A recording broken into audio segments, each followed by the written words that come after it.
It's the freshest radio show in town. Feeling marvelous, I've been with Jerry Rouse. It's the freshest radio show in town. Feeling marvelous, I've been with Jerry Rouse. WCPT. WCPT. This the coldest boys show. You were getting the hour from 6 p.m. to 7. Chillin' with Lauren Cox and the man Marvelous. Shout out to Mr. Rouse and the Italian style. You what sports is the only politic. WCPT. WCPT. It's the freshest radio show in town. Feeling marvelous, I've been with Jerry Rouse. It's the freshest radio show in town. Feeling marvelous, I've been with Jerry Rouse.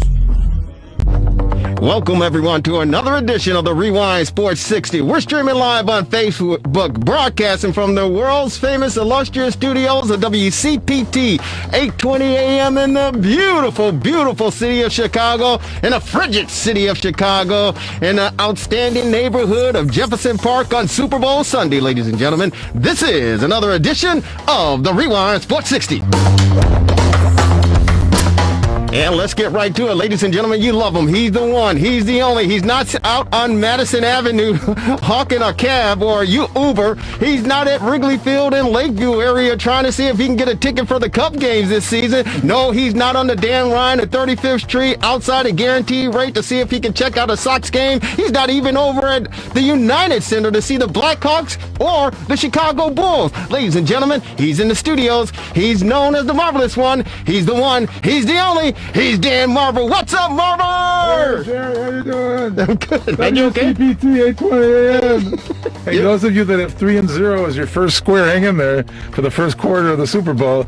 But now you can turn down the sound and turn us up. Yeah, turn us up for sure. The Super Bowl is on, and we got it on as well. We know you have it on, but Marvelous said it exactly right. You can keep the Super Bowl on your channel, your computer, your smartphone, whatever the case may be. But, of course, you want to hear the volume on WCPT 820 AM for the fastest hour in sports conversation. And we have a show in store. Woo. But before we get into it, the Marvelous One, hey, man, how you been handling this cold weather that we've been experiencing? Well, we were lucky. I mean, January wasn't that bad. And now, I guess, the other shoe is turned, or whatever you want to call it, but this is not unusual. I remember 2 years ago we had the polar vortex at the end of January, and 10 years ago people were stranded on Lakeshore Drive on this week with 23 inches of snow. And if you want to go back further, January of 1967 was like unbelievable, 20 plus inches of snow. So it happens. I guess the solution is to not live here. Well, I mean, that is one solution, but you know what? There are other parts of the country that are experiencing, whether it's, the cold temperatures, the snow, and of course the East Coast, they're being bombarded. Yep. We know what happened in California all year long as far as the fires are concerned, the drought and the rain and everything. So, I mean, it depends. And, of course, you go down to Florida and you got to deal with all the hurricanes and, the Gulf Coast and all that stuff, Marvelous. So, you got to pick your poison, as they say, so to speak, right? Absolutely. Well, you can have hurricanes, you can have wildfires and volcanoes and earthquakes. So it's a little bit of everything from Mother Nature, but this is what we get. It is what we get, and this is what you get as well, ladies and gentlemen. Again, the fastest hour in sports conversation right here at WCPT 820 AM, the Rewind Sports 60, Jerry Riles, and of course, the Marvelous One, Dan Marver. That intro song you heard, it was from the 17th letter. Of course, he's known as Q, Quentin Demps, putting it together. He's obviously on assignment. His assignment is to watch the Super Bowl, and of course, the beautiful, lovely, talented, and outstanding Lauren Cox as well. So it's just the two of us riding shotgun, handling business. And ladies and gentlemen, if you want to tune in or give us a call to talk about our topic of conversation for the next hour, our number here is 773-763-9278, 773-763-WCPT, and it's our immediate number to get in contact with us if you want to respond to anything that we're discussing regarding a subject matter that was brought to my attention, Marvelous, and I saw the report, and I was literally blown away, and my mouth hit the floor. And it's an ABC News investigation report done by reporter Ryan Smith of ABC, of course. And this past week, he revealed in his investigation and report that 2 former NFL players are suing the league due to experienced concussions. Now, these players suffer from depression, memory loss, and bouts of anger. The players, Kevin Henry, a former defensive lineman for the Pittsburgh Steelers, and Chicago Bear fans know this guy. He's a former running back for the dreaded Green Bay Packers. That, of course, Najee Davenport. But those 2 players say the league uses a formula, get this, called race norming. Now, that assumes that black players, they start at a lower cognitive level than white players. Race norming. The NFL formula used says black players start off at a lower cognitive level than the white players. It makes it more difficult for black players to qualify for compensation. Now, the practice is used, again, it's called race norming. The test results are adjusted for supposed differences between demographic groups. Yeah. So, of course, the black players of retired from the NFL have one set of rules and the tests, and the white players have a different test. Henry, in 2017, underwent a series of tests that determined that he suffered from cognitive decline similar to early stages of mild dementia. Here's a comment from Mr. Henry regarding his concussions.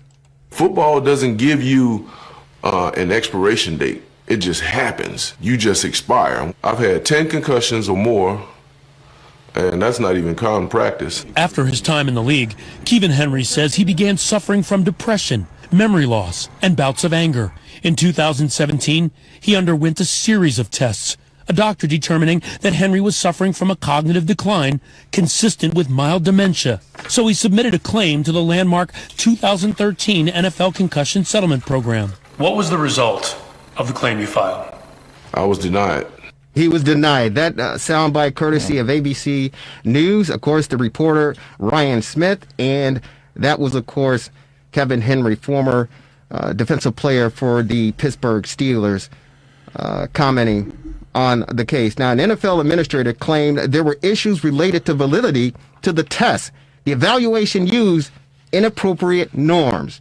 The concussion settlements, the 2 players accused the NFL of racial double standard. I hadn't heard this before. The NFL says the race norming formula is optional, but they also go on to say that clinicians who test the NFL players say they are required by the league to use the formula. Race norming was put into a place and is used to eliminate the amount the league has to pay out. Get this, folks. The amount the league has to pay out the former players who file concussion claims. So this is implemented. It is put into place so the NFL are selective as far as who they're going to pay money to. Some clinicians admit they were told to discriminate against the black player filing claims using this formula. The NFL says the lawsuit is entirely misguided. They also go on to say that race norming, known as demographic correction, is recommended but not required. The NFL goes on to say the concussion settlement program was agreed to by all parties with the assistance of expert neuropsychological clinicians. It relies on widely accepted and long established testing and scoring methods. Yeah. Now listen to this. 3,000 claims have been filed. There are 3,000 former NFL players who filed claims against the National Football League. Out of those 3,000 claims, 1,200 were paid out, totaling nearly $800 million. But no demographic data, marvelous, was available. So you don't know who received the compensation of those 1,200 players who got paid. You just don't know who they are. And based on this, it's pointing to the fact that the white players were able to collect, the black players were denied. Now, these 2 players are currently waiting on the judge's ruling on the NFL's motion to dismiss this case. You'd think the name of the players could be obtained with freedom of information.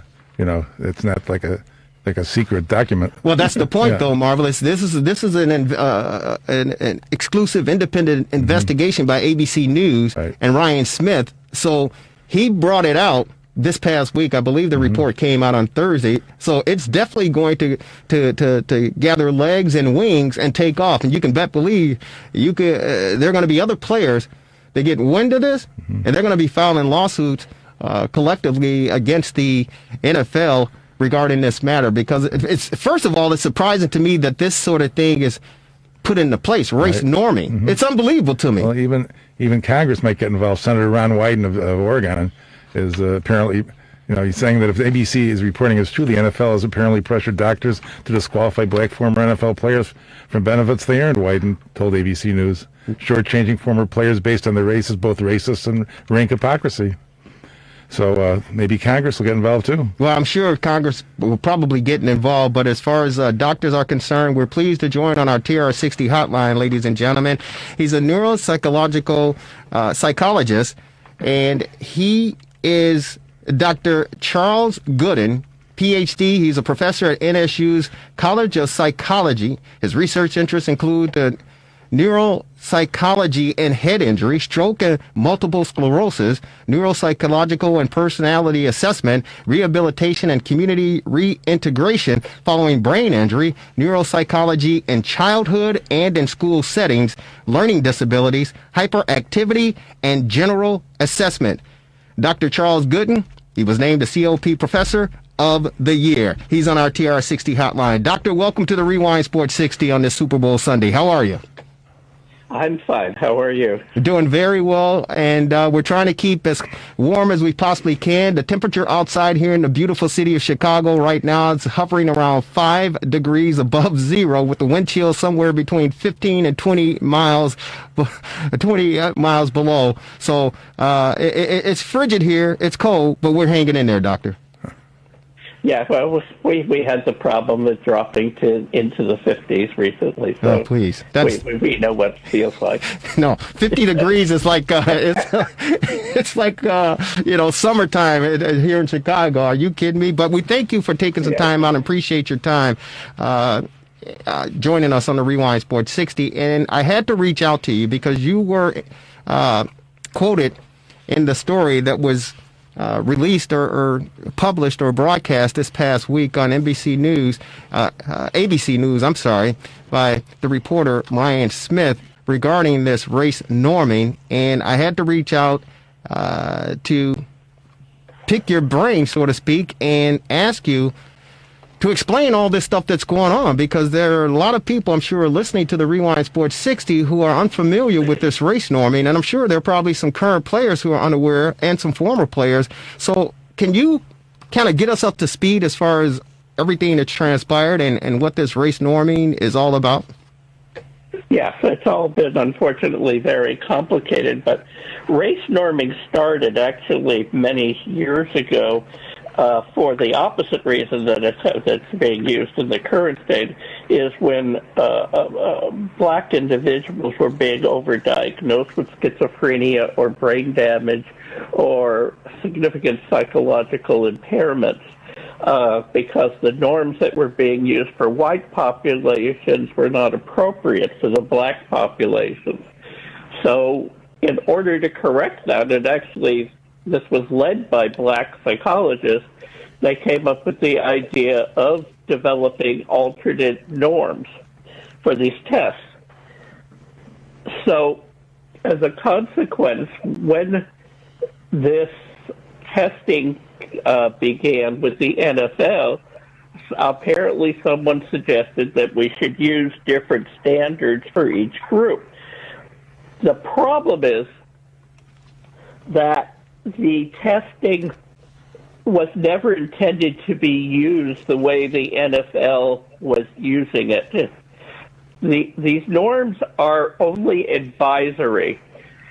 So I can look at the norms of an individual compared to black Americans, compared to white Americans, to young people, to old people, and then I make a clinical judgment based on that individual's history, education, achievements in life, and the like. But in this case, the NFL has given very rigid cutoffs. that doesn't allow for clinical judgment.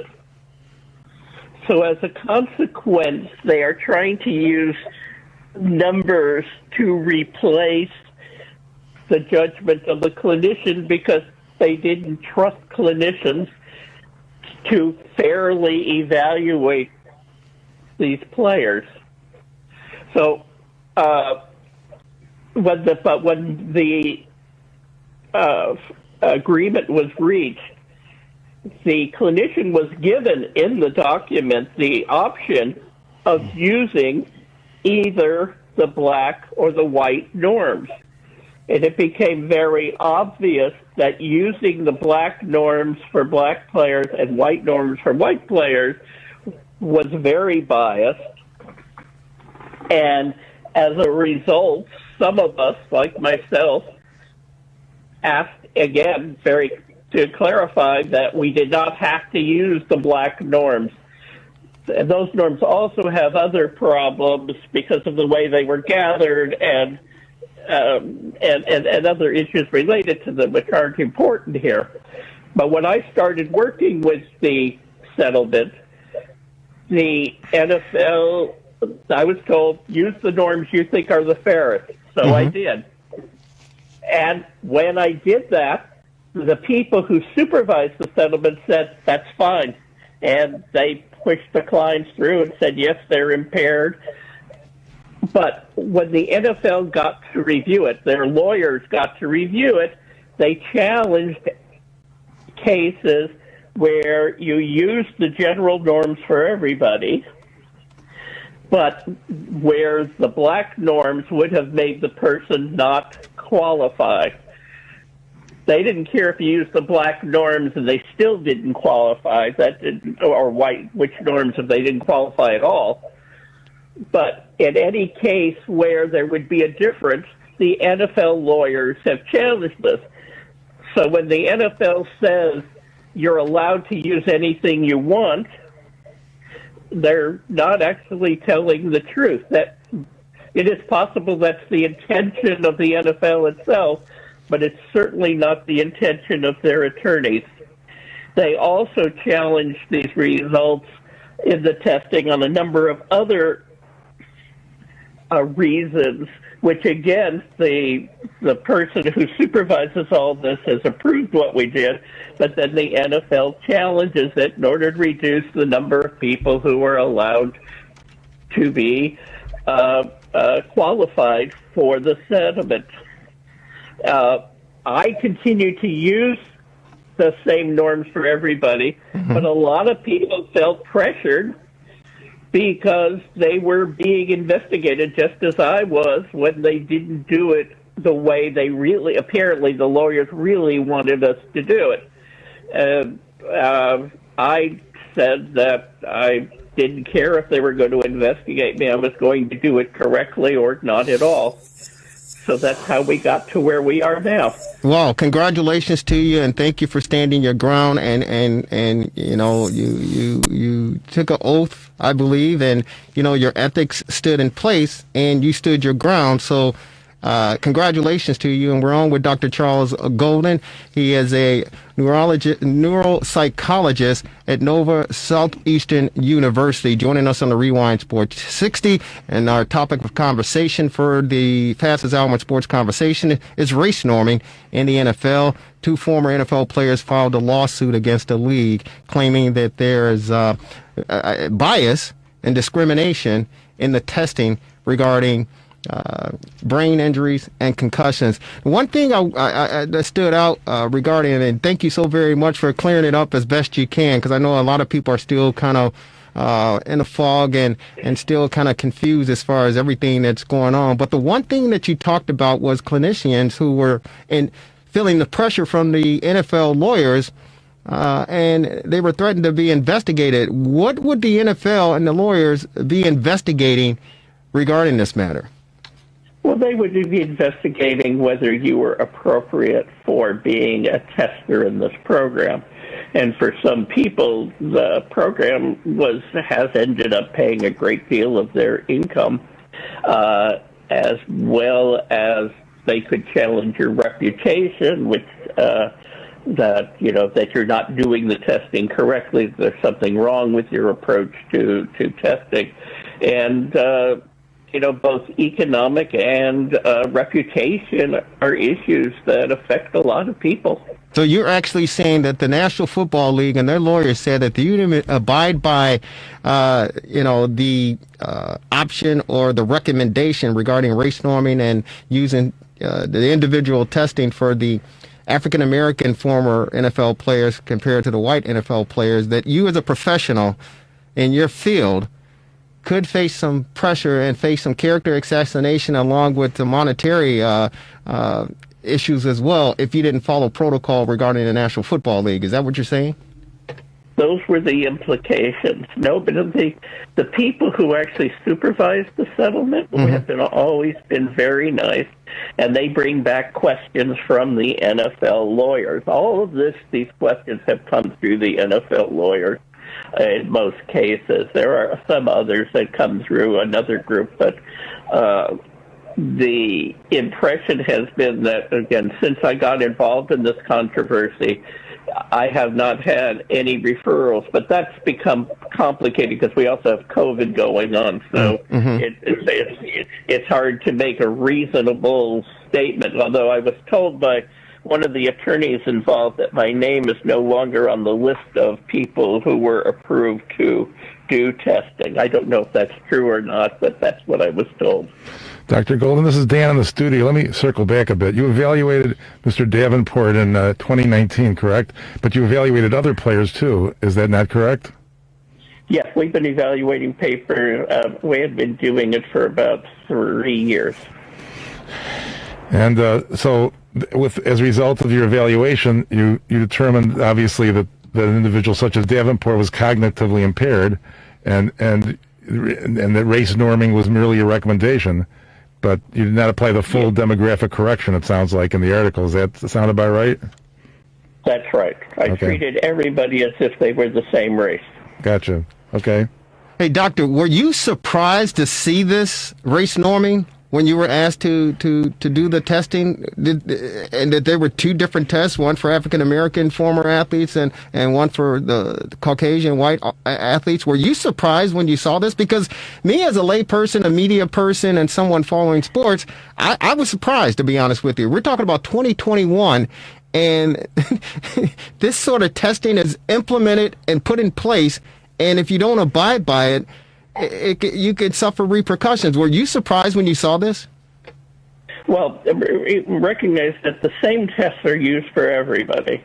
It's just how they, for example, in the white population, a score of 10, to simplify this, might be seen as impaired. Whereas if you're black, you have to get a score of 7 or 8. You got to get a lower score before you're seen as impaired. The exact same test. It's just different thresholds that you have to meet in order to qualify as being impaired. So, yes, I was surprised at that, which is why I'd asked them the question of whether we had to use these norms, because I had questions about them. And again, I was told no. And as I said, the settlement people, both in Mr. Davenport's case, approved what I wrote and sent him through to be compensated.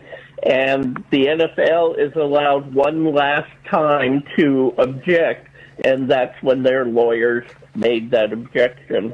Wow. So what's the next step? And it's interesting because, the former Pittsburgh Steeler defensive player, Kevin Henry said, hey, you know what? Listen. We're out there playing football just like the white guys. We get hit. They're not hitting us lesser because we're black or more because we're black. It's a car crash, every play. He said, we're getting hit hard. We're getting tackled the whole 9 yards, comparable and equal to our colleagues, our white, teammates and the opposition, yet they're tested differently. And I mean, that's a valid point because listen, concussions, they don't, like this virus, it doesn't select, hey, you know what? I'm going to take care of you because you're black. I'm going to make it more extensive because you're black. No. When you get hit upside the head playing, in my opinion, the greatest sport in the world, but the most violent and dangerous sport in the world, we've seen a lot of players who have suffered a lot in their daily life after leaving the game. And it's just surprising and appalling that the National Football League would put something in place like this and not just judge everyone equally and fairly. And it's very disappointing, to be honest with you. Any comments regarding your thoughts on the division as far as, concussions are concerned? Did we lose him? Oh, we must have lost him. Hey, Devin, if you can call him back, tell him I don't know what happened. We apologize to any of you out there listening. We were on with Dr. Charles Golden, Nova Southeastern University neuropsychologist, joining us on the Rewind Sports 60 to discuss former NFL players' race norming lawsuit that was just unveiled or just came publicly. ABC News, right, with a report this past week. The poor Brian guy, Smith. poor guys in Fort Lauderdale. He said it was 50 degrees there. Yeah, well, I wish it was 50 degrees there. We're going to go commercial free, ladies and gentlemen. We want you to be a part of it. If you have any questions for yours truly, Jerry Riles, of course, the marvelous one, Dan Marver, please feel free to give us a call. Hey, Dr. Goldman, I was asking you, I said it was appalling and disappointing, because Kevin Henry said, hey, listen, you know what? Concussions, it's not selective. You get hit upside the head, and he said multiple times, 10, 12 times, he said not even including practice, and, life after football has been basically hell for him. There's no difference between being a black former professional football player and a white professional football player because you both suffer the same sort of injury. I just wanted to get your comments on what Mr. Henry had to say regarding that. I agree with Mr. Henry. I was very surprised that the NFL contested these cases. And I'm even more surprised after they made their statements publicly that you could use either set of norms and it didn't matter. And yet, that's exactly what we're arguing about here, is which set of norms we use. Where do you see this thing going from here moving forward? Well, of course, it's in court. It's going to be up to the judge. The law attorneys seem to think they have a strong case, but I'm not a lawyer, so I can't really comment on that. Sure. But I hope that it will go through the courts and that they will enforce the rules that say that it's up to the clinician to make the choice as to what the appropriate norms are. Yeah, we're going to have an attorney join us in a few minutes who are representing, actually, Mr. Henry and Najee Davenport. He'll be joining us momentarily to give us the update as far as the legalities are concerned. But, Doctor, we want to definitely thank you for taking some time out on the Super Bowl Sunday again for kind of explaining everything to our listening audience and explaining it to us. Any final questions before we let you go and watch the game? No. Thank you. Feel free to call anytime if you want to talk about this further. You got that right. It seems like we're going to be talking about this a lot more moving forward because I'm sure there are going to be a lot more athletes who are made aware of this and who will be jumping on the bandwagon, so to speak, because it's just, again, it's an unfortunate situation. It's appalling and it's disgraceful. We're talking 2021 and you got the NFL lawyers stepping in and say, hey, you know what? You have to use these tests because at the end of the day, it's all about money. And out of the 3,000 cases that were filed, 1,200 of them were paid out somewhere $800 million, yet we don't know who those 1,200 players are. So you can believe I'm sure a lot more players are going to get wind of this, and they're going to want to be a part of it. So, Doctor, thank you so very much. Enjoy the 50-degree temperatures down here in Florida, and send some our way if you can, because we got the next 7 to 10 days. It's going to be below zero for the most part. But God bless you. Hang in there. Stay safe and sound. We'll talk to you down the road. You too. Thank you. Bye-bye. There you go. That was Dr. Charles Golden of Nova Southeastern University, a neuropsychologist, talking about race norming, the lawsuit. Unbelievable, Marvelous. Yeah, I mean, sounds like there's a solid case there, but maybe the attorney can shed some light on that. Yeah, well, we do have the attorney who is actually representing a few of these players, or the two players that filed the lawsuit in this matter. And, of course, he's on our TRS60 hotline. He's with Zuckerman and Spader. He is attorney Eitan Goldman. Eitan Goldman is a trial lawyer who focuses his practice on white-collar criminal defense, securities, and commodities litigation and complex commercial litigation. Eitan has tried more than 50 cases to verdict and, until February 2017, served as the director of the Division of Enforcement of the U.S.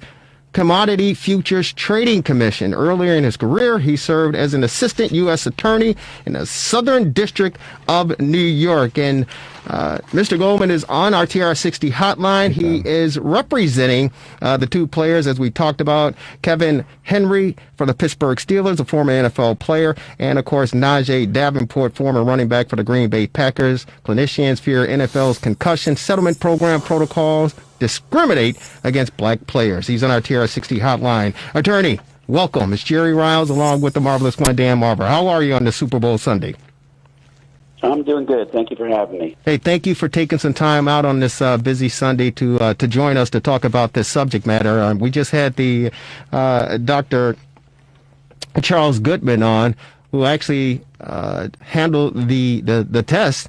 And the NFL said, you all know, I mean, that the NFL told them to stick with these race norming tests, the one for black individuals and the one for white individuals. And he asked, do I have to stick with it? And they told him no, but, so he didn't stick with it. But then once it got to the NFL, the lawyer stepped in and said, hey, you didn't follow, our advice as far as this race norming is concerned. You are representing these two athletes. Can you enlighten us as far as where we stand and the thoughts about this race norming, which is really surprising and alarming to a lot of folks because they simply didn't know about it? Yeah, and that's one of the really awful things about this is, the NFL says, well, everybody had a chance to opt out, and these players, agreed to this, and it was in the settlement, and the court approved it, and the Third Circuit approved it, and there were 80 written objections, and nobody objected to the race norming. And the reason for that is that nobody knew about the race norming. It wasn't in the settlement. There's a line in, small print in Exhibit 2 to the settlement that talked about the availability of demographic data. But then the NFL and class counsel did this guide, the BAP guide, in secret, which basically instructed doctors to use the full demographic norms, which means discriminating based on race, which means race norming. And, Dr. Golden, like some other doctors, decided not to do it. And while the NFL now is saying the doctors don't have to do it, they can use their own clinical discretion, that's just not true because the NFL appeals whenever the doctors don't use it and a black former player gets an award. So, they're on the one hand, they're saying, well, it's not us that's forcing them to, but they are challenging. I mean, they went and they appealed Najee's award and got it reversed by the special masters. So it's not really up to the doctor's clinical discretion. It's the NFL trying to save money by making it harder for African-American former players to recover from their damage. And these people, some of them are really profoundly disabled. No, there are a lot of them that are disabled. I know, Reeve Sorey, who played with the great late Walter Payton. He's an offensive lineman. Today, he's in a nursing home, and he's almost basically bedridden, and most of it due to his playing days in the National Football League. And we're talking about the 70s. And yeah. the luxuries that these players have today, they certainly didn't have that back in the 70s. And as you all know, these players were told, hey, you got an injury? You got a concussion? No, how many fingers you see? I see 2. When there's 3, they say, get your butt back out there. And now you're absolutely right. These players are suffering, whether it's from, mild dementia, whether it's from knee replacement or hips or whatever the case may be. They're suffering because of the game that they love, and it's appalling, it's disgraceful, and it's just sad and disappointing that the National Football League in 2021 would even have something like this in place black and white. That's almost like the Jim Crow, where, the water fountain. The black water fountain is over here, the white water fountain is over here. It's unbelievable that this is even implemented, and for doctors such as Dr. Charles Gooden to say, I'm going to stick to the, my game plan, my teaching and my education, and then to be, reprimanded. And he said some of these doctors are being investigated, if they don't go along with the protocol. It's unbelievable. It's truly unbelievable. Now, how did you and your law firm get in contact or get a hold of these two players, Kevin Henry and, of course, Najee Davenport, regarding this race norming lawsuit? Well, we represented some former players in the original lawsuits. A partner of mine represented Mike Webster, who's the Pittsburgh Steeler great, and just got to know some of the other lawyers. And then we heard about this, I don't know, about a year ago, and we really couldn't believe it was true. But we did some research, and it turns out that it is true. It's completely egregious. I mean, you talked about this being like Jim Crow. I mean, this is what Jim Crow looks like in 2021. It's not it's not big signs hanging on water fountains saying blacks can't drink here.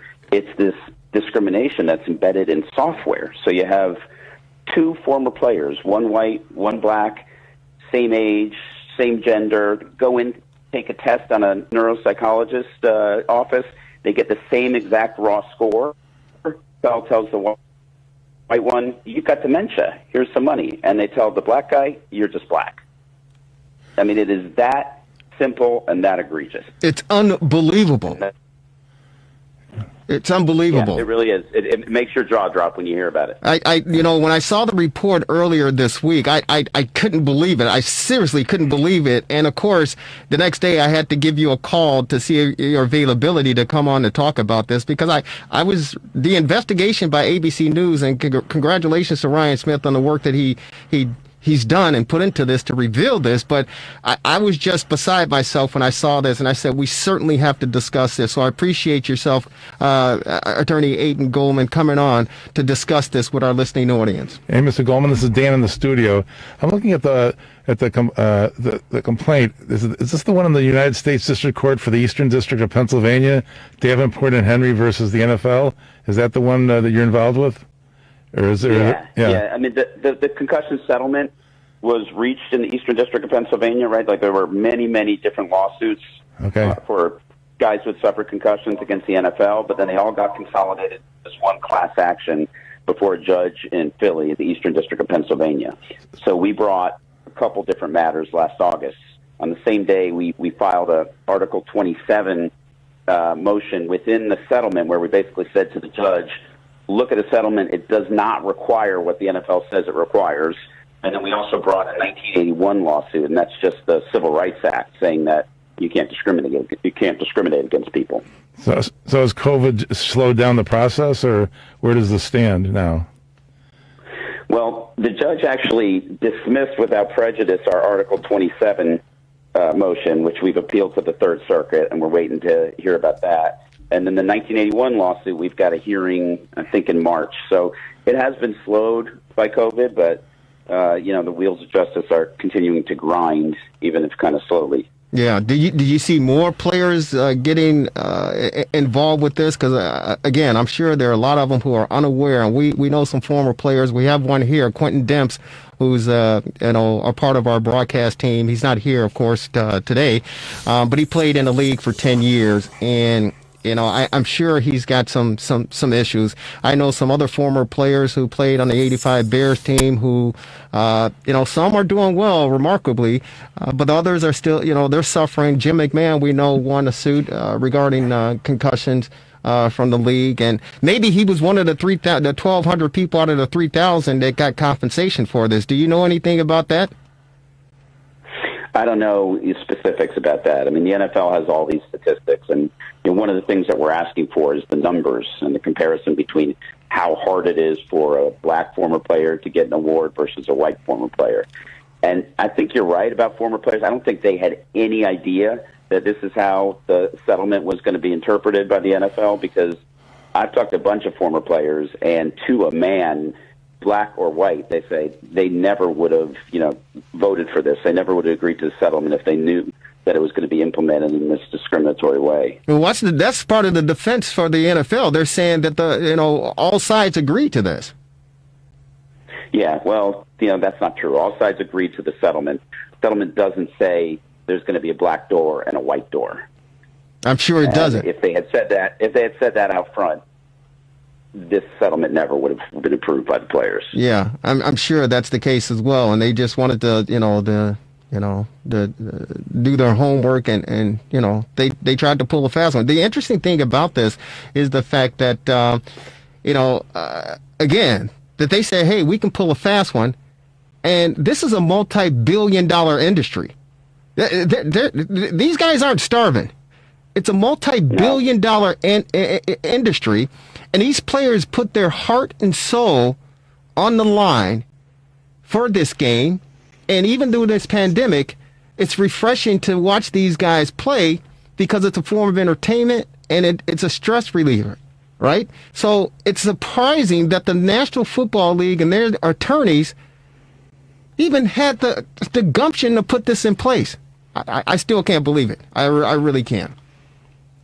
Yeah, the NFL is the most powerful, most lucrative sports league in the world. They something like $15 billion a year, and they're doing this. I don't think they're doing this because they hate black people. I think they're doing this because they saw a way of saving money, but it doesn't make it right. Well, wait a minute, attorney. With all due respect, hate is a strong word. You're right. Hate is a strong word, but in discrimination, when you discriminate, that means you have a strong dislike for something, and you're going to put action behind it to make sure that whatever group is being discriminated against don't succeed. So there's something going on in there for you to separate the whites and the blacks and say, we're going to take care of the white guys who've gone through all of this, but the black guys, it's questionable. I don't know. This is a racist policy. No question about that. I'm not in any way trying to defend the policy. I'm saying I think their motivation is to save money. Sure. And they're doing it on the back of the former players who gave their blood, sweat, and tears for years for this league. And some people say, oh, the NFL players are all a bunch of millionaires. They don't really need the money. Especially guys who played in the 70s and 80s and 90s. A lot of them didn't make that much money. Right. And your career as an NFL player is pretty short. So these guys, it's not like they're rolling it. I mean, they need the money, and some of them are just so disabled they can't even, work a job. They can't even provide for their families. So these are not huge awards that they're asking for. This is stuff that they really need in order to be able to lead, lives with dignity. That's exactly right. And again, I talked about former Chicago Bear lineman Reeve Sori, who more or less is bedridden, and he's been that way for multiple years, and most of it is due to playing in the National Football League. So I certainly hear what you're saying, and I agree with you, Doc. Attorney, thank you again for taking time out, joining us to explain a little bit more. Where do we go from here? Well, the NFL is wrapping themselves in the mantle of Black Lives Matter and anti-racism, so we're hopeful that eventually they will, see the light and do the right thing, and if not, we're just going to have to, keep litigating until we win the case. We've got a status conference in March before the judge on our Civil Rights Act, so hopefully that'll go well.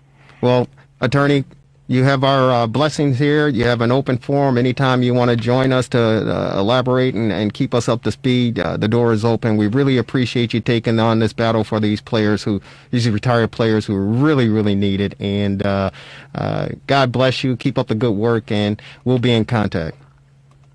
Thanks very much. Thank you so very much. Ladies and gentlemen, attorney Eitan Goldman with Zucker Spader out of New York and Washington, D.C. on the race norming lawsuit filed by two former NFL players, of course, African-American, Kevin Henry with the Pittsburgh Steelers, and, of course, Najee Davenport, running back for the Green Bay Packers. Marvelous? I'm sure the last thing the NFL wants to do is have a racist policy exposed. I mean, that would be rather foolish of them to not knowingly do such a thing. So it is quite puzzling. It is quite puzzling. And again, great work by Ryan Smith of ABC News for doing this investigative reporting and bringing it to light. Because again, I definitely know fans were unaware of this, and I know that there are a number of current players and former NFL players who totally are unaware of this, and the attorneys for the National Football League felt, hey, you know what? We could pull a fast one. And they agreed to it, and before they know it, boom. It's boom. But the bad thing about it is these doctors, these neuropsychologists who are doing the testing, when they say, hey, we're not going to follow your protocol, they're being reprimanded and challenged. Yeah. Which is, that's a form of bullying. It's unfortunate. Yeah. It's unfortunate. Well, the one fortunate thing is we're a week away from Valentine's Day. Yeah. Are you got any plans for Valentine's Day, Marvelous? I think it's going to be below zero between now and then, so it might be a good day for cuddling. Yeah, you can do the cuddling thing. You still do that? You play footsies under the blanket and all that stuff, Marvelous? You have to. To keep warm, right? Right. Well, I'm trying to figure out some ways and some ideas to, liven things up next Sunday, Valentine's Day, and because you always got to do it. There's no question about it. Regardless of whatever the situation is, you gotta celebrate Valentine's Day with your loved one. And what other better way to celebrate than having dinner? Maybe at Serenello's in Wheeling, located on Milwaukee Avenue. We're pleased to be joined by my good friend. I love this guy. He's fantastic. And ladies and gentlemen, they say the quickest way to a man's heart is through his stomach. This guy has my heart because he goes through my stomach. He's on our TRS60 hotline, ladies and gentlemen. He is the Honorable Chef Michael Bonner. Chef, how are you?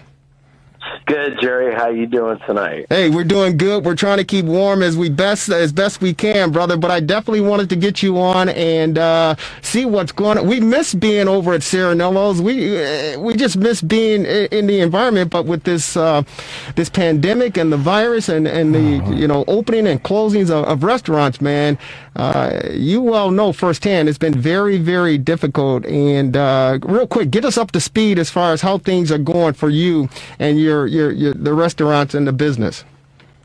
Well, it has been a real challenge. 2020 is a year that you want to forget. But I've been thankful for the customers that are listening and those that have ordered from the restaurant via carryout and given us an opportunity to keep the doors open. We're thankful that we have the opportunity to get diners back into the dining room. And I just wanted to let you know that this weekend we're going to be doing brunch, Valentine's Day brunch, and we have wonderful menus put together that are for curbside Valentine's Day menu to go, as well as in-room dining. So it's been a real challenge, but we've been trying everything we can to stay relevant and keep people knowing that we're here and reaching out for support. Yeah, well, you know what?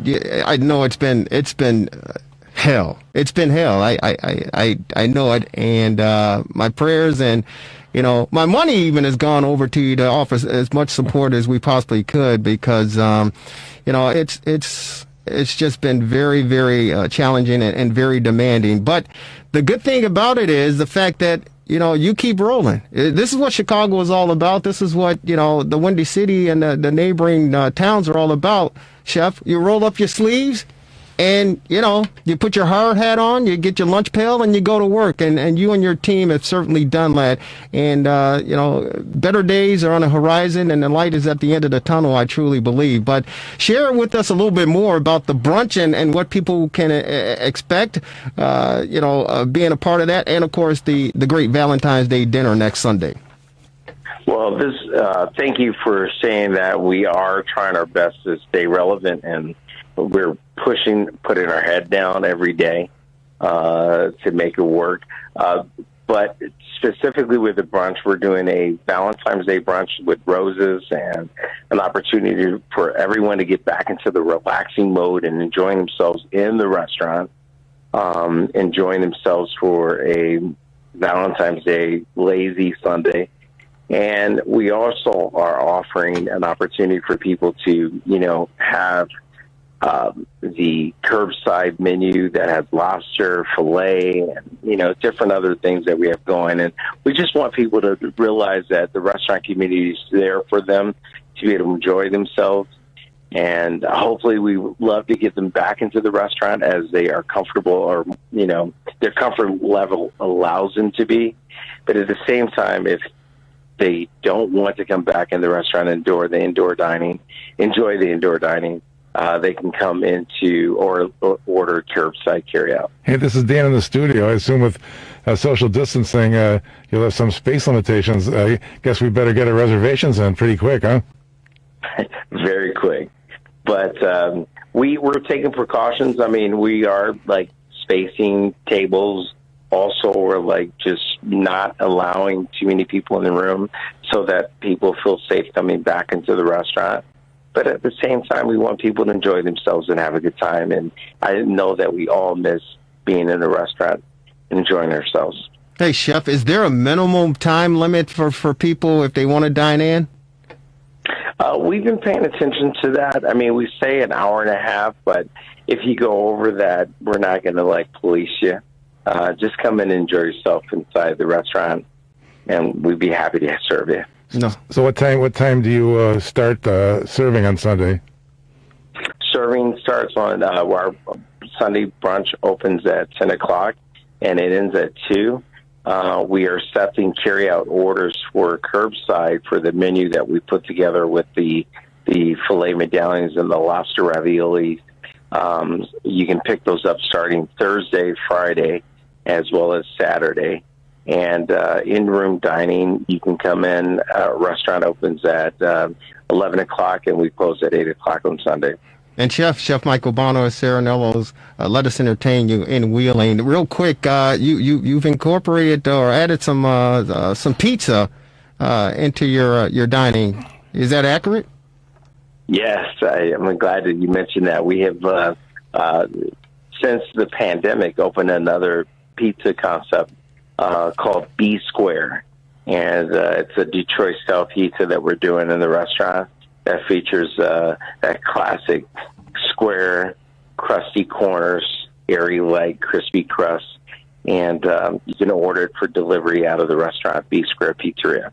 No, it sounds good, brother, and I definitely want to get my hands on one of those things as well, for sure. Right, Marvelous? Yeah, better call in quick to get my reservation. So that's a great segue. If people want to make their reservations to dine in for Valentine's Day or any other day, Chef, what do they need to do? How do they find you? Well, two things. One, for B Square, just go online. We're available on Open Table as well as Talk.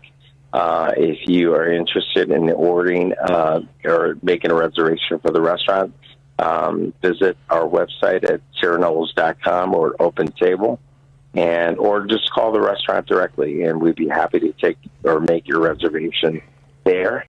And happy Valentine's Day. I'm looking forward to a great week. Even though it's cold, I heard the cuddle week with the temperatures out there. I'm in line with that, along with a piece of good crusty Italian bread and some red sauce Italian. Yeah, Marvelous is going to be cuddling up underneath the sheets with his beautiful wife, and he's going to be munching on some Detroit-style pizza. No, I'm going to Serenello's now. The heck with that. There you go. And what's that number again, Chef, for people to call in and make their reservations? Yeah, that's 678. I'm sorry. No, it's 847-773-3861. That's Serenello's Restaurant. Sounds good. And real quick, before we say goodbye, have you been able to bring most of your staff back? I know, it was been trying times and challenging for them as well. Have you been able to bring most of their folks back? We have. We are about 40% of our capacity right now. And we've got about 40% of our staff back on staff. And it's like putting the band back together again, and we're happy about that. So, yes. Well, we're moving in the right direction. Well, God bless you, brother, and keep it up and keep going. And if it was easy, as you all know, everybody would be doing it, man. But stay safe. We love you, love your team, and we love the food over there. And we certainly be in contact, Chef. All right, Jerry. Have a good night. You too. Take care. Stay safe, and get some pizzas out there, brother. All right, my man. Take care. That's Chef Michael Bono on our TR60 hotline. Serenello's. Yeah. That's the place to be, man. Go ahead, Marvelous, jump in. I forgot to Don't ask. be afraid. I forgot to ask the price. Well, if you go, you go online, you can certainly find the price. There's certainly find the price. Hey, it's the fastest hour in sports conversation, ladies and gentlemen. If you miss any portion of this broadcast, you can check us out on Facebook. You can check us out on the rewindsports60.com. And, of course, on Wednesdays in the northern suburbs on Comcast Access, Channel 17, Channel 19, Channel 35 at 7 p.m. sharp. Any closing thoughts, Marvelous? No, you can turn the volume back up. The GOAT is performing his magic again today with 2 minutes to go in the half. Yeah, well, the Kansas City Chiefs get the ball in the second half, and you know what happened last year. That's right. Mahomes, talk about magic, man. He brought the magic out in the second half, and, of course, wins the Super Bowl as well as the MVP title. Ladies and gentlemen, enjoy the Super Bowl. Enjoy your rest of your evening. Enjoy the week. Stay warm. We love you. Hang in there. Thanks to our esteemed executive producer. He gets an E. Executive producer, Devin Tingle. Ladies and gentlemen, it's another edition of the Rewind Sports 60. Take care. Have a good one. We'll talk to you next week. Goodbye, everybody.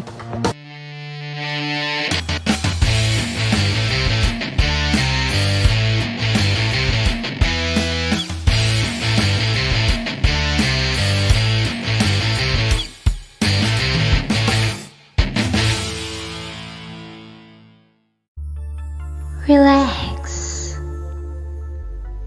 reset, rejuvenate. Go to our link right now to restart your life. TheRewindSports60.com. What are you waiting for? Hope to see you soon. The Rewind Sports 60.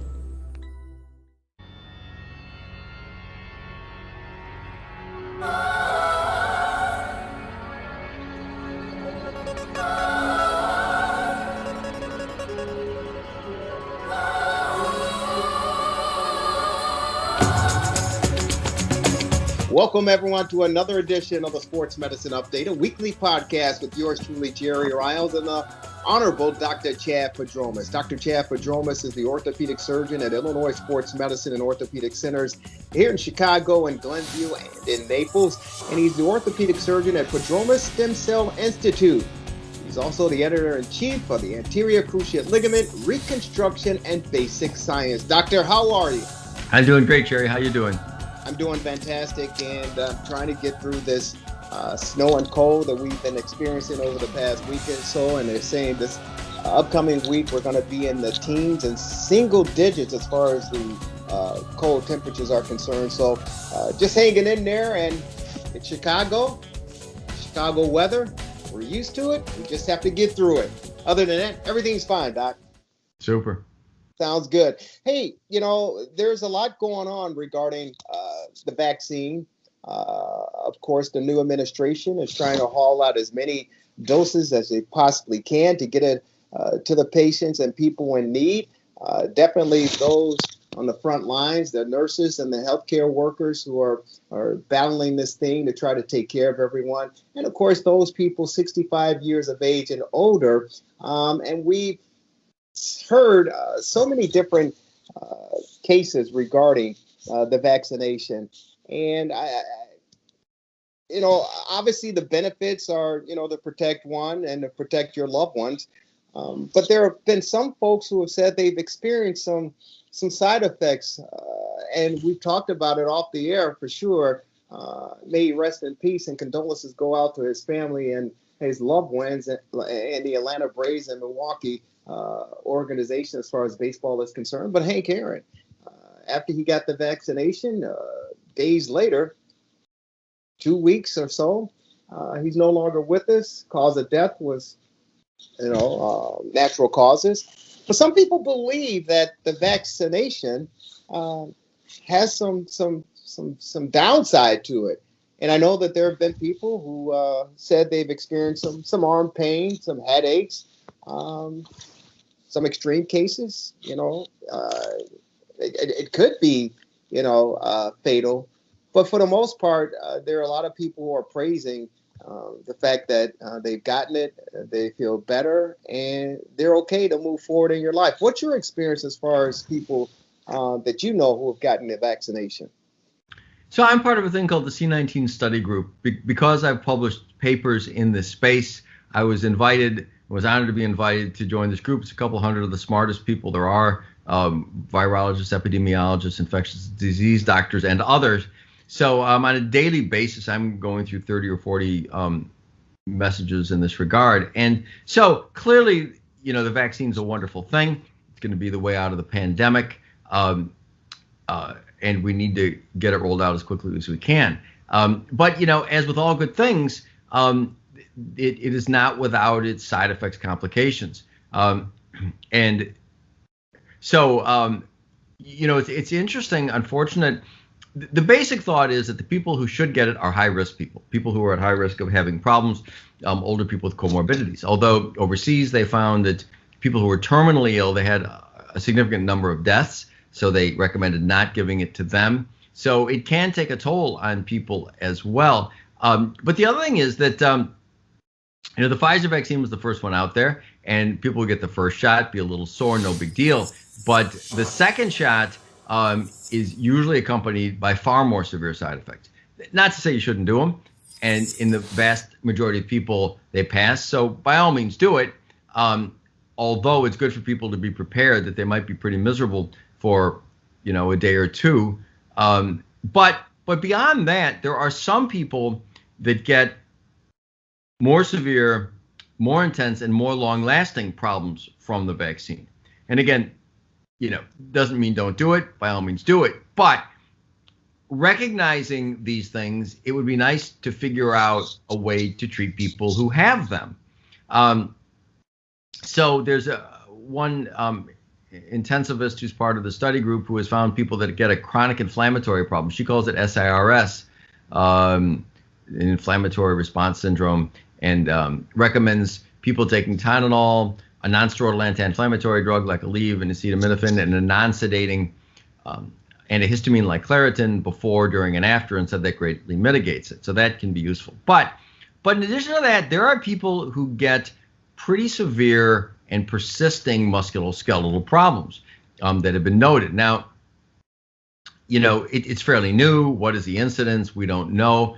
I have a friend who's an emergency doctor at a big hospital downtown who said she's seen a number of people with elbow problems on the same arm as the shoulder afterwards. And one such person is actually a personal friend, a middle-aged woman who called and said that several weeks after getting the first of the injections, which is not usually the one that's very severe, she got severe and unremitting pain in the elbow of the same arm. So it was in the elbow and radiated partway down the forearm. And I know her well. She's stoic. She's tough, not the kind of person to complain.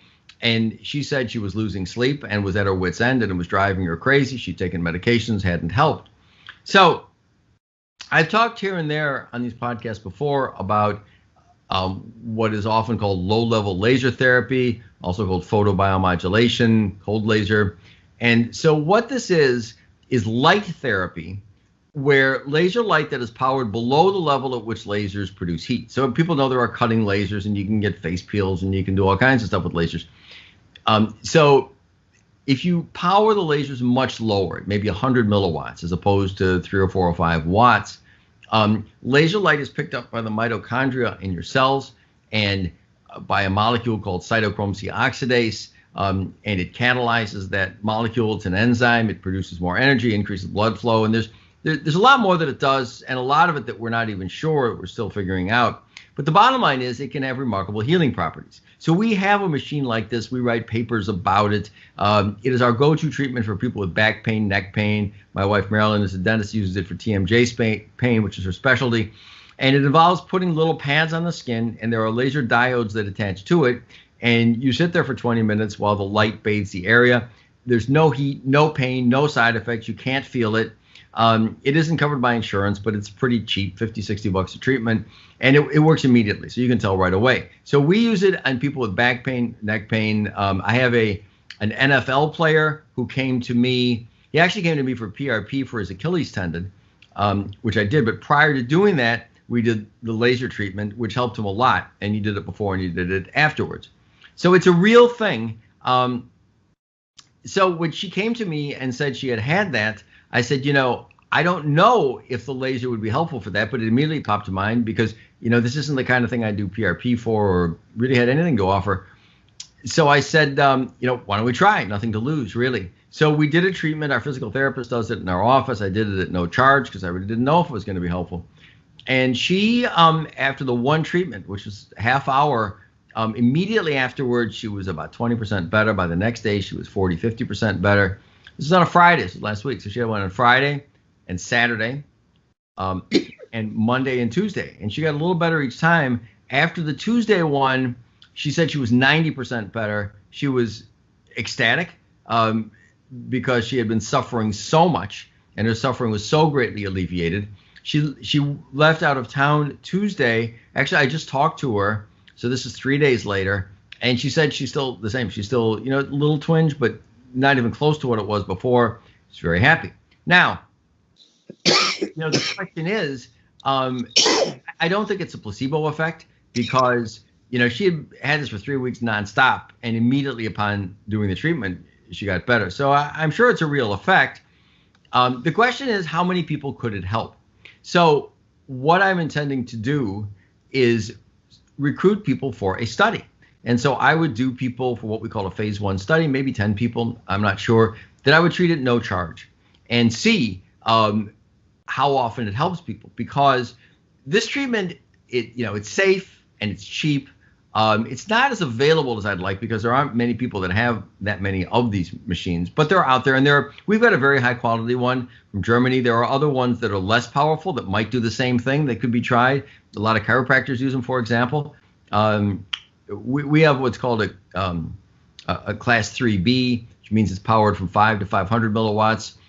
There aren't that many of those out there. There are a lot of class 3A, which is 0 to 5 milliwatts. But they might work too, So I think it would be hugely beneficial to the public health if we were to identify if this were widely applicable for this problem. Because obviously we're getting, millions of people getting hundreds of millions of people ultimately getting vaccinated, and getting repeat vaccinated. And we might be getting vaccines yearly more often than just once. And so these side effects are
Welcome, everyone, to another edition of the Sports Medicine Update, a weekly podcast by yours truly, Jerry Riles, and the Honorable Dr. Chad Padromas. Dr. Padromas is an orthopedic surgeon at Illinois Sports Medicine and Orthopedic Centers in Chicago, Glenview, and in Naples, and an orthopedic surgeon at Padromas Stem Cell Institute. He's also the editor-in-chief of the Anterior Cruciate Ligament, Reconstruction, and Basic Science. Doctor, welcome.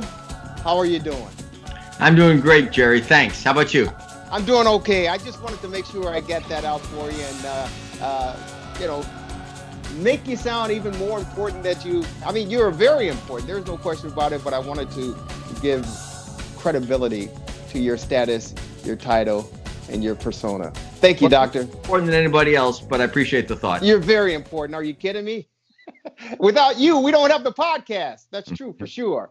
Hey, Doc, there's so much going on in the world of sports. And again, I am very, very appreciative that, we have crowned a national champion as far as college football is concerned. That, of course, congratulations go out to Nick Saban and the Alabama Crimson Tide for winning another national championship title. Of course, the Los Angeles Lakers win the NBA title last year. The Los Angeles Dodgers, they win the baseball crown. And of course, we're moving forward to the National Football League with the Super Bowl. Congratulations to Patrick Mahomes and the Kansas City Chiefs who are advancing again, opportunity for a repeat. And of course, the greatest of all time, still playing at the ripe old age of 42.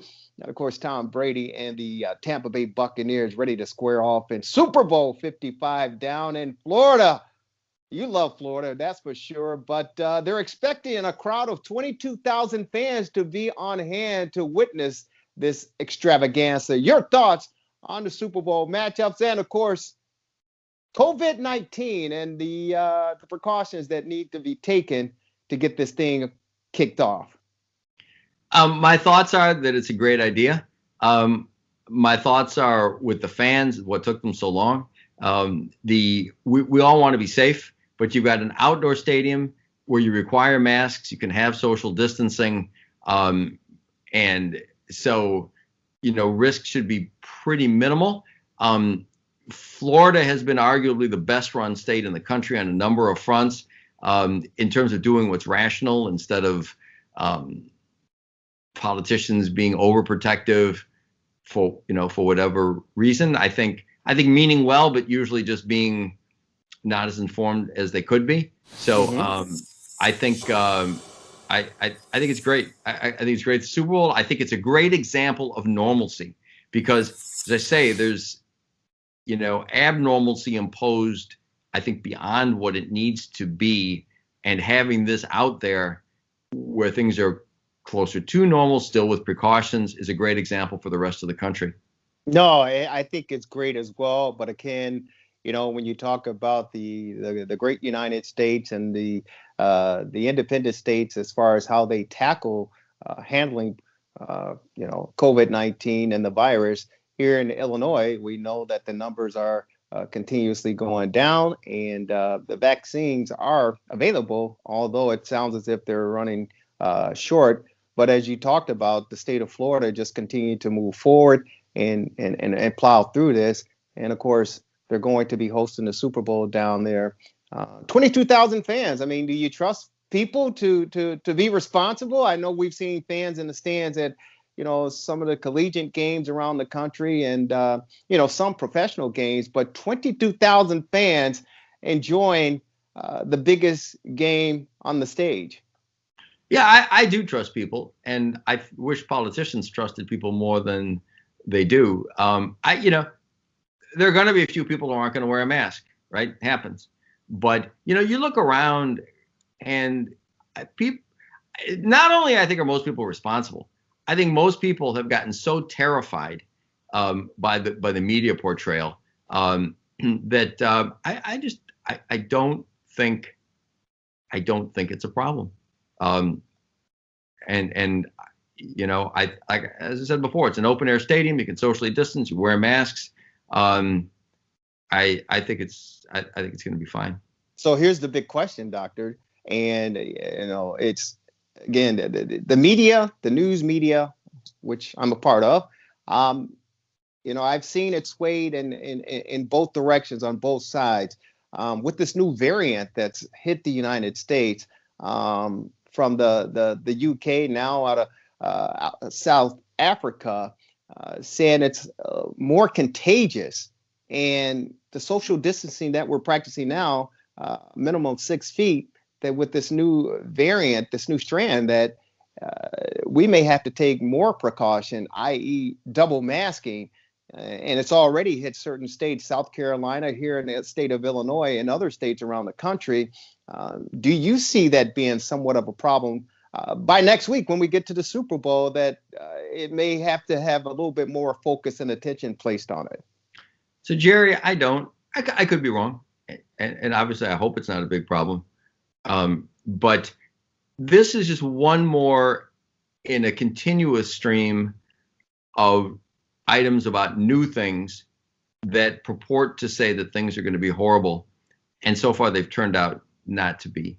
You know, I gave the example before about the well-meaning doctor, I think, at Penn State, who said that something like a third of the football players are going to have heart problems from this, and they don't.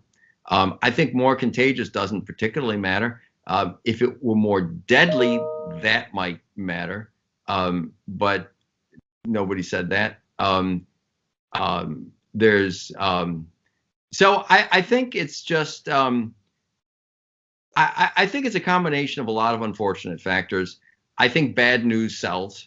It's like I'm kind of weird analogy, but I don't even listen to the weather in Chicago anymore, because, every year, 3 times a year, we're going to have a blizzard of the century, and it's going to be horrible. And it's, and I don't mean to minimize it. And there are people that get affected by it, but I don't know, it's Chicago, it snows and it gets cold. And so you just prepare, but bad news sells, right? So I think saying, wow, we've got a new variant, as a teaser for the evening news, it sells. So not necessarily blaming the media. The media's always been that way,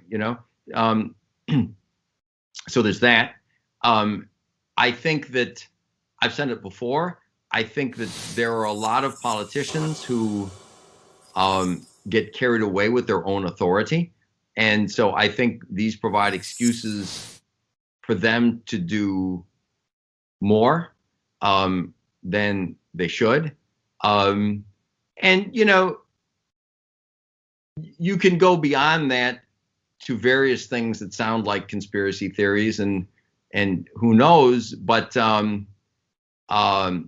it's kind of a fact. The more negative things you put out there and the more you shut down society, the more small businesses go under. Now, that's, everybody publicly agrees that's a bad thing, right? Mm-hmm. On the other hand, there are some corporations and some people that are doing very, very well from this, right? And so there are conspiracy theorists out there who kind of think that it's a semi-permanent situation to make us like China in Asia, where they wear masks forever, and that there's always a new variant, there's always a new this, there's always a new that. So the history of this thing has been so egregious and so horrific, as I mentioned last time, with overstating the death, starting with Neil Ferguson at Imperial College and his terrible track record on models, and then applying a bad model to this. So I haven't seen anything that leads me to think that things are going to be significantly worse as a result of this variant. I mean, and going back and not to be too long-winded here, but there are real consequences to alarmism. I brought up about poor Governor Cuomo of New York. I'm sure he's a nice man, and I'm sure he loves his constituents, but his action to force people out of hospitals into nursing homes, everybody agrees, I think, resulted in many, many unnecessary deaths. Now, I'm not saying I think his action did that. I don't necessarily blame him. I certainly don't blame his motives. But think about this. Why did he do that? He did that because people were estimating that the hospitals were going to be so overwhelmed, we'd have no respirators and no ICU beds, that you had to clear the hospitals in advance of it. Well, it turned out to be not even close to being true, right? They brought that Jacob Javits ship in and all this, and they had more than enough. President Trump, love him or hate him, made it a point to get enough ventilators, and nobody's been short of ventilators, So there are Democrats and Republicans working together. But my point is just this. You can just say, well, better to be overly cautious, but alarmism has definite consequences. So alarmism in that case, false alarmism, resulted clearly in thousands of deaths. Not questioning anybody's motives, but it did. So I'm just saying, lockdowns, extra precautions have real world negative consequences, which it's easier to ignore than it is the death count from COVID. So I'm just saying it's a bad thing, and people shouldn't adjust their behavior on alarmism without really good justification. No, and I certainly agree with that, Doc. I think it needs to be justified as far as why we as a society do what we do, to the defense of those. Because here's the real issue from my perspective. This is something almost paramount that we've never seen or experienced in our lifetime, and that includes our leaders. As high as the Washington D.C. is concerned, to local leaders, to the storefront and the entrepreneur, business owners. This is something that we've never seen before and something we haven't experienced before. So for me, it's kind of learn by trial and error and learn on the job, so to speak, because there was points in time a year ago at this time where it was looked upon as, it's just a little virus like the flu. It'll be gone within a matter of, weeks to months. By the time the temperature raises, it'll be gone. To leaders saying you don't need to wear a mask, to now in January of 2021, they're talking about double masks. So I think it was hit and miss for everyone involved, including the average layperson, the average citizen, because we just simply didn't know. Some people overreacted to the information that was being presented. Others turned a deaf ear to it. So I think we're all in this together. And for me, the best case scenario is to maybe play it to the safe side, because we simply don't know. And I kind of compare it to the AIDS epidemic back in the late 80s and early 90s, when it first ran rampant in this country and around the world. We didn't know, and there were some false prejudgments and accusations and all sorts of things, conspiracy theories that evolved from that. But we learned over time to let science do its job and let the experts do their job. And we got a control and got hold of it, and it's under control, and we found a solution for it. So I kind of apply it to the same of what we're going through today. And I'd rather be safe than sorry, as they say. And you cannot question the more than 400,000 people. Boy, I guess you can, but the more than 400,000 people that have died from this virus. Whether you believe the number and the cause is another concern, but as of now, we're on a record of reaching 450,000 people to die from this. So for me, and again, I applaud those in the sports world that we were able to watch from collegiate sports to professional sports on weekends to take our minds off of this. But I would not want to be in the shoes of these experts and these scientists, because they truly, in my opinion, don't have the answer as well. And they're learning just like we are as we go. My prayers are in hope that we can get control of this thing and get back to some new normalcy. This question, you said be safe. Question for you. Do you think that people, when they lose their business, have adverse health outcomes? Do you think that there's depression and suicide and drug addiction and people failing to go in for health checks and living poorly and gaining weight? So do you think there's a consequence to excessive lockdowns? Yeah, of course there is a consequence. I got a good friend of mine. and he runs Let Us Entertain You. He runs a restaurant in a neighboring suburb of here in Chicago. And when everything shut down, I physically saw his mental state and physical state change because of the pressure, because his livelihood and those that he's responsible for. So I certainly know that it has an effect on those people involved. And I know that there are people who were happy that the state here in Illinois was allowing in dining again.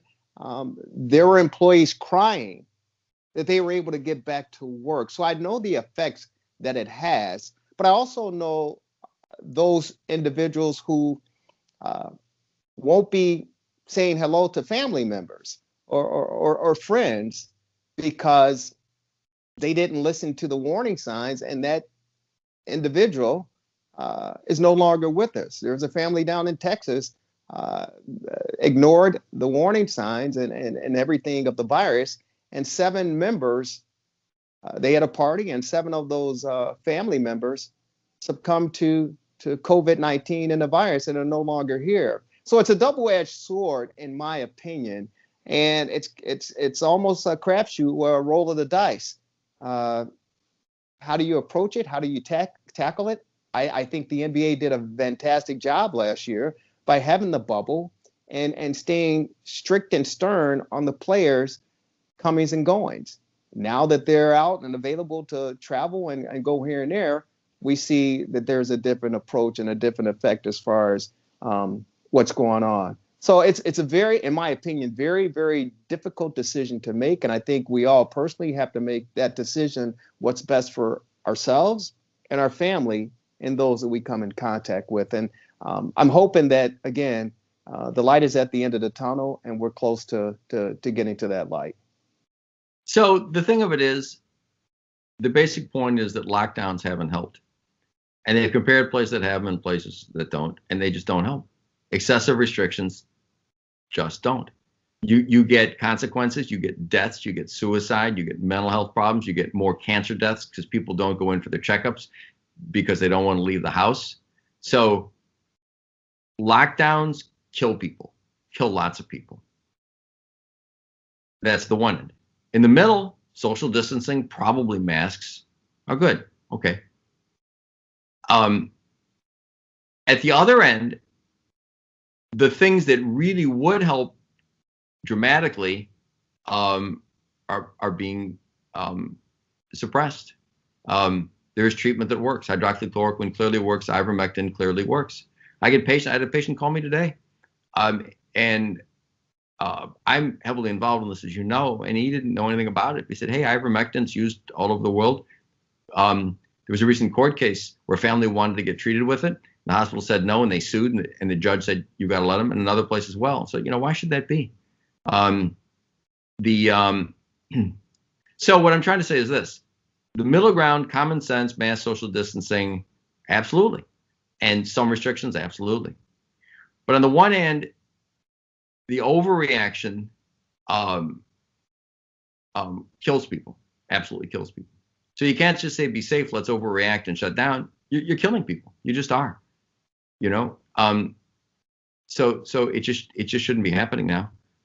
And on the other end, there are things that we could be doing to save lots of lives that aren't being allowed.